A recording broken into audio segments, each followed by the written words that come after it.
Let's dive right into this explainer. Today, we're taking a really focused look at the deeply rooted history of corruption in global football. We're going to trace the path from the shadowy early scandals of the past directly into the massive, unprecedented stakes of the upcoming 2026 tournament. If you love the beautiful game, well, understanding what goes on in the boardrooms behind it is absolutely essential. $150 million. Now, you might think that's a massive transfer fee for a star striker, right? Actually, it's not. This is the estimated amount of bribes that brought the global football world to its knees.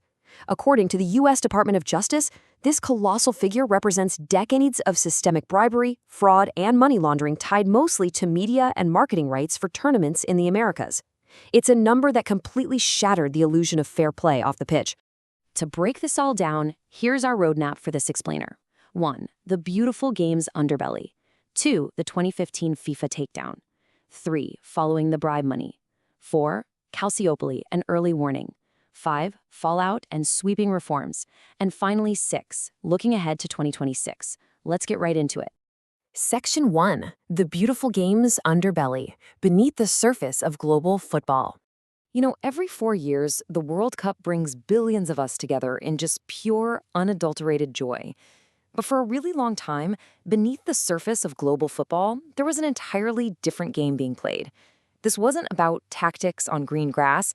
It was basically an organized crime-level operation lurking behind closed doors, where votes, hosting rights, and broadcast deals were treated like personal piggy banks. And before the world truly woke up to this, there were definitely murmurs. In 2001, a massive marketing company called ISL went bankrupt under some highly suspicious circumstances, which really hinted at a culture of kickbacks. Then, in 2010, the FBI and IRS cornered Chuck Blazer. He was a powerful executive for North American football, and they got him over his failure to file personal income tax returns. Rather than face decades in prison, Blazer flipped.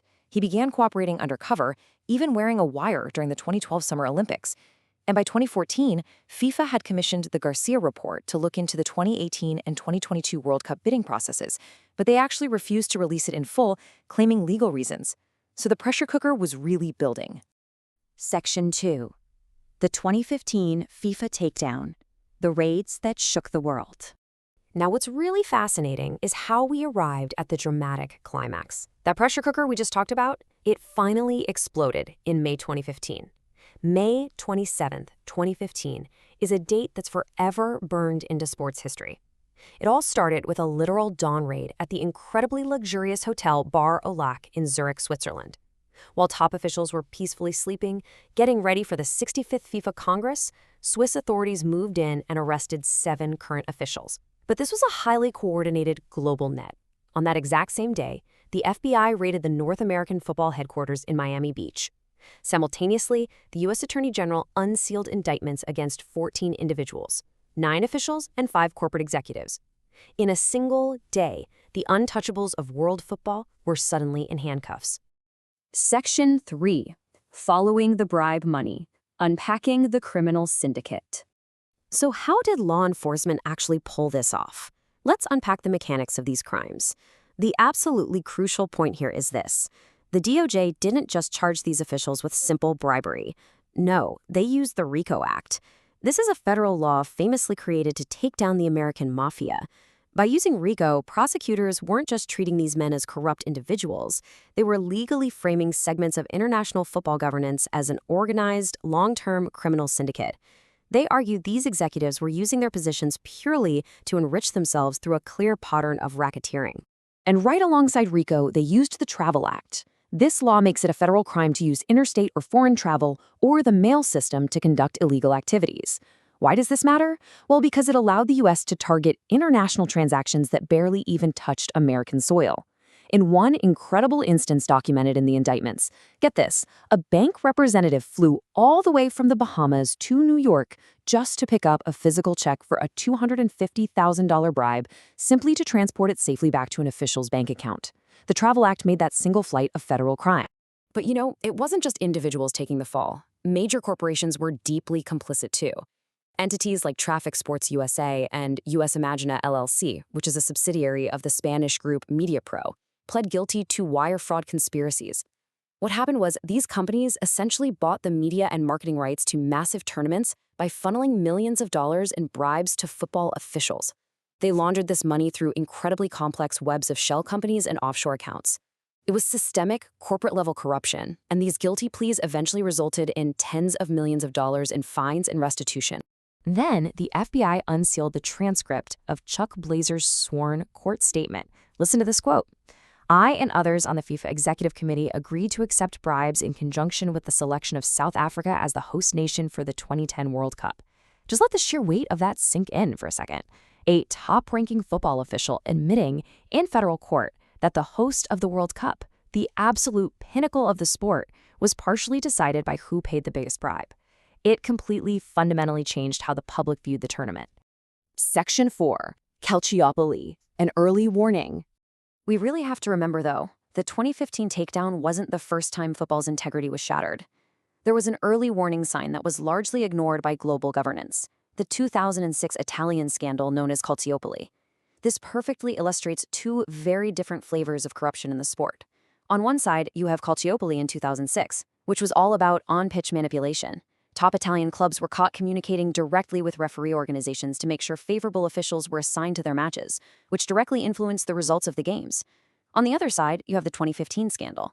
This was entirely off-pitch. It wasn't about the scoreline at all. It was about global corporate bribery, wire fraud, and laundering media rights. Calciopoli showed us the sport's domestic integrity was vulnerable, but 2015 proved the entire global corporate structure was rotten. Section 5. Fallout and Sweeping Reforms, the Collapse of an Empire. So what exactly happens when a global empire is exposed? Well, the immediate aftermath of those 2015 arrests triggered a collapse that reshaped the sport's leadership forever. The sequence of events surrounding President Sepp Blatter is honestly like something out of a movie. First, just 2 days after the hotel raids, Blatter stubbornly stands for re-election, and he actually wins. But the pressure is just too immense. So, step 2, just 4 days later, in a totally shocking press conference, he announces his resignation. Step 3, Swiss prosecutors immediately open criminal mismanagement and misappropriation probes into Blatter regarding World Cup bids and some very questionable television rights deals. And finally, step 4, the Ethics Committee bans Blatter, ending a decades-long regime in absolute disgrace. The U.S. indictments basically acted as a global catalyst, triggering a massive domino effect. Once the DOJ cracked the seal, governments worldwide launched their own criminal investigations. Switzerland aggressively pursued the 2018 and 2022 World Cup bids. Over in Germany, police raided their own football association over illegal deals tied to the 2006 World Cup. Costa Rica opened money laundering probes into their top officials. Even Australia had to investigate a highly suspicious $500,000 payment made to a former vice president. Absolutely nobody was safe. The curtain had been fully pulled back on a global scale. Section 6. Looking ahead to 2026. A new era or just new branding? With the old guard ousted and new leadership promising transparency, we really have to look at the massive spectacle hurtling toward us right now. The upcoming 2026 World Cup, hosted across the United States, Canada, and Mexico, is expanding to an unprecedented 48 teams. And this isn't just a sporting expansion, it's a total economic explosion. The tournament will be broadcast globally across massive new digital partnerships, including exclusive content deals with platforms like TikTok and live broadcast agreements with YouTube. The sheer scale, reach, and financial stakes involved in this particular tournament are going to eclipse absolutely everything that has come before it. And just look at the corporate money pouring in for 2026. Blue chip sponsors are super eager to be associated with it. Tech and media giants are taking a massive 45% slice. Food and beverage stalwarts like Coca-Cola and McDonald's represent 35%. And apparel and transport titans like Adidas, Visa, and Hyundai make up the remaining 20%. Billions of dollars are flowing back into the sport. It really emphasizes the immense, ongoing, and seemingly bulletproof commercial value of global football. Despite all the past scandals, the corporate world is betting heavier on the World Cup than ever before. Which leaves us with this final, highly provocative thought to consider. We've seen the Dawn arrests, the extraditions, the corporate guilty pleas, and the big promises of a newly rebooted, transparent organization. But with more teams, more games, and vastly more money on the table than ever before, have these sweeping reforms truly cleaned up the beautiful game in time for 2026? Or have the dark shadows of 2006 and 2015 simply learned how to hide better behind the brightest lights in sports? I'll leave you to ponder that. Thanks for joining me on this explainer, and definitely keep your eyes open as the real games begin.